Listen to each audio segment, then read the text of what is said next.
Hi guys, welcome to the Jude cast. A huge thank you first of all for all of your support. This is episode 10. So I'm really grateful to all of you who've been watching, who've been liking, commenting and subscribing. Please continue to do that. Also, the last video that I did, the PlayStation 5 unboxing, was the most viewed video on the channel. So huge thank you to all of you who watched, all of you who shared it and who subscribed after that. Please remember to like, comment, subscribe and hit that notification bell, because otherwise YouTube is gonna just not tell you when a video comes up. So thank you so much. Please continue to share and let's get right on with it. So first of all, we have news from Twitch. The co-founder Kevin Lin is leaving the company. Now, Lin has been the COO of the company for a long time. He was COO between 2008 and 2018. And he put a post on medium.com to explain he was leaving. He didn't exactly give a reason as to what he would be doing next, in fact. He simply said, "I will be spending time with my family and loved ones, some sleep and relaxation, some fitness, and of course, a lot of video games." So it'll be interesting to see what happens to him next. Twitch obviously is now a part of Amazon and is growing exponentially. It's really been growing, especially this year with the lockdown and COVID. Lots of people have been looking for entertainment and then been turning to the internet, so YouTube and Twitch are growing hugely. So many streamers have just taken off this year, and also with Fall Guys and other games like that, streaming on Twitch has been super popular. Lots of people have been watching and it's really cool. I've got friends who Twitch, and so it's cool to see them getting more and more views. It's cool to see the platform growing, and of course we wish Kevin all the best in his future endeavors. So good luck to you, bud. The problem is with Twitch, there has been a lot of controversy recently, especially with the problem of copyrighted material. Recently, Twitch put out a tweet in response to somebody complaining about that, saying basically turn off the music in the video games. Maybe sort out your copyright thing first. That would be easier, maybe. I mean, because seriously, turning off the music in video games to avoid being copyright strike is kind of stupid. But our friends at CD Projekt Red are well aware of the problem and are adding something into Cyberpunk 2077 which will allow players to toggle off copyrighted music from the game. They announced that you'll be able to turn off the copyrighted music in the game. They had a blog post on the website which said Cyberpunk 2077 will feature a beautiful, robust, original score created by in-house composers. In addition, you'll be able to listen to over 150 songs created by wonderful artists representing diverse genres, and we are confident you will love the music played by the in-game radio stations and clubs.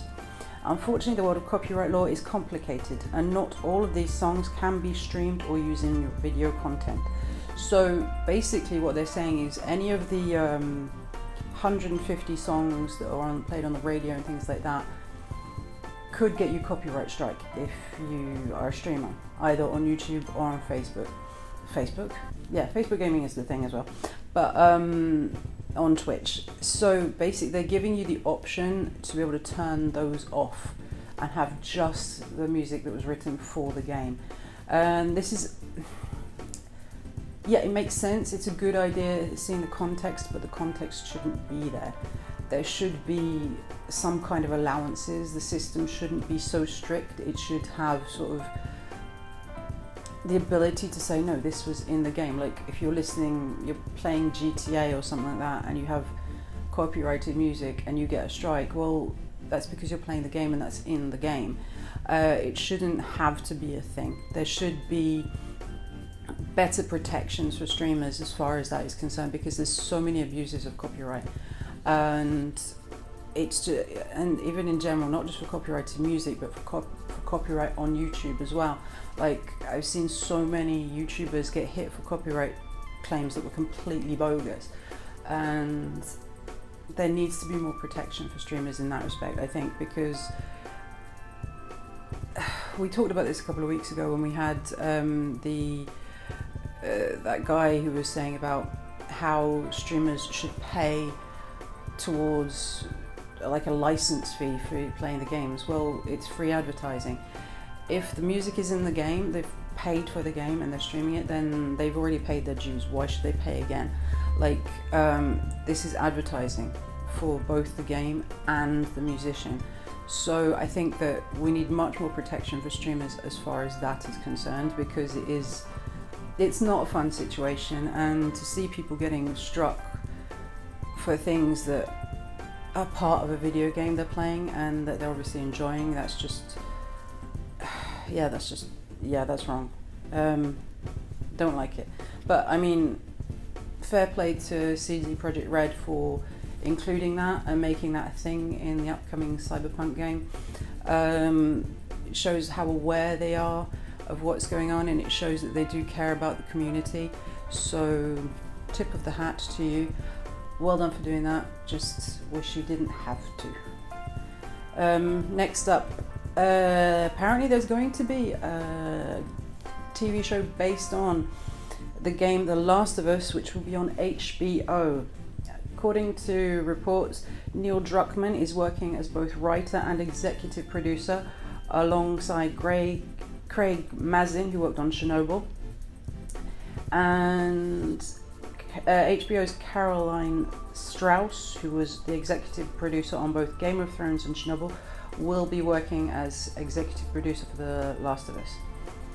So they'll be adapting the first game into the series. According to the information that we've seen online, it says the story takes place 20 years after modern civilization has been destroyed. Joel, a hardened survivor, is hired to smuggle Ellie, a 14-year-old girl, out of an oppressive quarantine zone. What starts as a small job soon becomes a brutal, heartbreaking journey as they both must traverse across the US and depend on each other for survival. Now, as of yet, we have no details of who's going to star, when it's going to be released, or anything like that. So it could be a while before we actually get any further information about when we're going to see it and who will be in it. But it's cool that they're doing it. It's cool that it's the first game. That's all I'm going to say about that. But it's really cool they're doing it. It's the first game is great. The story is really interesting and really heartbreaking. I cried for like 10 minutes after the first scene. If you haven't played it, no spoilers, but I cried like a baby after that first scene with Joel and his little girl. Oh, broke my heart. But yeah, absolutely beautiful game, beautiful story, and it'll be interesting to see what they do with it. Obviously, adaptations of video games can be a bit hit and miss because of the difference in optics of when you're actually playing it in the game to when you're just watching it. But it is interesting when you consider the fact that used to be a thing that games were based on TV and movies, whereas now it's sort of the other way around. It shows the shift in dynamic to which is more popular. Obviously, there was the Witcher series that was a series of books, and then the video games, and because of the popularity of the video games, they've then got the TV series on Netflix. We've seen so many things like Prince of Persia, all these kind of things, not necessarily being good, but hopefully this will be good. The fact that it's actually got Neil Druckmann, whatever you think about him, I have no opinion either way on him, but I know he's a controversial person for certain people, but the fact that he's actually working on it and Last of Us is kind of his baby, that makes you think that it will be done right. It's not just some random person making a thing to make money. It's actually somebody who cares about the game. It's actually somebody who's involved in the game. So that's actually positive. So it'll be interesting to see where they go from here. We've also had information coming out of Microsoft and Apple that they're working on an update to allow the Xbox Series X controller to be supported by iPhone and iPad. Currently it isn't supported, but Apple have announced that the companies are collaborating together to make support available for the controller in a future update for iOS and iPadOS. Apple had already worked with Microsoft to bring support for the Xbox Elite 2 controller and the Xbox Adaptive Controller to iOS 14 earlier this year. But that's a whole year after those controllers came out, so might have to wait a little bit longer for the Series X, but it'll be interesting to see how it works and to see that update in it. It does take a while for them to certify the use of third-party devices like these controllers to work on iPhone, so it'll be interesting to see when it'll come out, when we'll get that information. It's not yet been clear when that'll be, but there are signs also that the DualSense controller support might be coming soon. Apple Insider reported that recently the iOS 14.3 update, which is currently in beta testing, appears to include behind-the-scenes support for PlayStation 5's controller. So it'll be interesting. That it's kind of, I don't game on my phone apart from like the casual games, like when I'm bored or waiting at the doctor's or something. But I very rarely play games on my phone. Most of the time, if I'm gaming, it will be on one of my consoles or on my PC. I get that using controllers on your phone makes it easier, but I have consoles. If I want to be out playing a console, I have my Switch, or I'll just take a Game Boy because I'm retro. But for those who do game on their phones, this is cool because obviously controlling a video game on a touchscreen is super complicated. I've tried. I don't like it. So if you can do that, awesome. I just can't. But yeah, it'll be. It's interesting that they're doing that. It's cool that they're taking into consideration. They are keeping up with what people want and where technology is going. So we'll see. We'll see what happens in future updates when that comes into play. But it shows that Apple are taking things seriously, and the fact that they're working together hand in hand with Microsoft to do that is really cool. Also, as you know, we mentioned last week, and if you watch my video, PlayStation 5 is out. Yes, I got mine. I will put a link up there, little in the card, to take you to that unboxing video if you haven't seen it. I gotta say, I love it. It's fun, but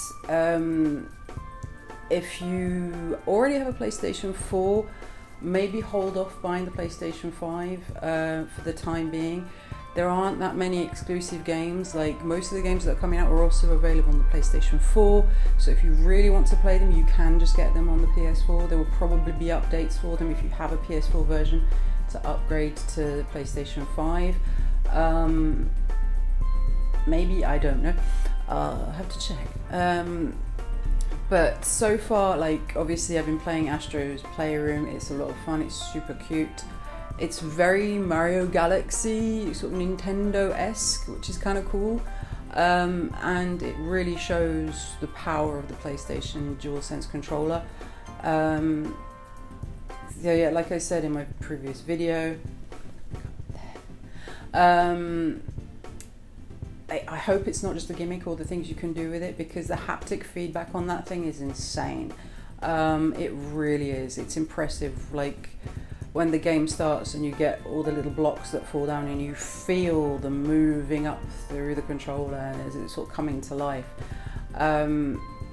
It's a lot of fun, and so I look forward to seeing when that happens. It's a great console, but as there aren't that many exclusives, you don't rush out and buy it. Wait a little bit until you get more games that are exclusive for the PS5. Like I said, I love it personally. I think it's great. I love the fact that I can play my PS4 games on it. I've got a load of PS4 games I haven't played. I've got a huge back catalogue to go through, but I will be probably playing those games on the PS5 rather than my PS4. But anything that I had already on the PS4, I don't know. I tried to shift the saves across and it didn't work, but I'll look into that. But that's my route. If you want one, get one, but don't feel you have to unless you want the latest, greatest thing straight away. You might be better off waiting a little while, maybe a couple of months until there are more games. That's what I think. But so, and please do not pay the resellers. This has been a huge problem. There have been resellers on eBay selling PlayStation 5s for like 2,000 euros, dollars, whatever your local currency is, and it's just insane. It's absolutely ridiculous. Do not fall for those scalpers. They are just there to make money out of you. They don't care. They know how desperate people are for the consoles, but please wait, there will be more in stock. Just hold hard and don't do it. Do not give in to the scalpers, because more people do that, the worse it's going to get, and every single time there's a new thing, that's going to be an issue. So please do not buy from scalpers. That is my TED talk. But however, to celebrate the launch of the PlayStation 5, PlayStation took over the Tube in London, at least for Oxford Circus. For 48 hours, Oxford Circus Tube Station had its logos changed to the different PlayStation shapes across the triangle, the circle and the square, because obviously the Tube logo in London, if you've never been to London, you don't know, is a circle with the word underground written across. So what they did was they replaced a few of those, so they had each of them outside on the different entrances to Oxford Circus, but also on the walls of the platforms, and it looked super cool. I honestly, when I first saw it, I thought it was some kind of faked image, but no, it was actually a real thing, and I was like, oh, I wish I was back home. I would love to see that, but hey, there you go. So it was just really impressive to see how they changed these things. It looked really funky. So, and what the other thing is, that tube station is not far from Microsoft's big London store, so it's kind of going, hey, we're over here too. So that was quite funny. There was also other places across London which are being rebranded to reflect PlayStation. Mile End Stadium, for example, is being rebranded to reflect Miles Morales. It's been called Miles End. Lancaster Gate is being called Ratchet and Clancaster Gate, of course. Seven Sisters is being called Gran Turismo 7 Sisters. And West Ham is turned into Horizon Forbidden West Ham. I mean, come on.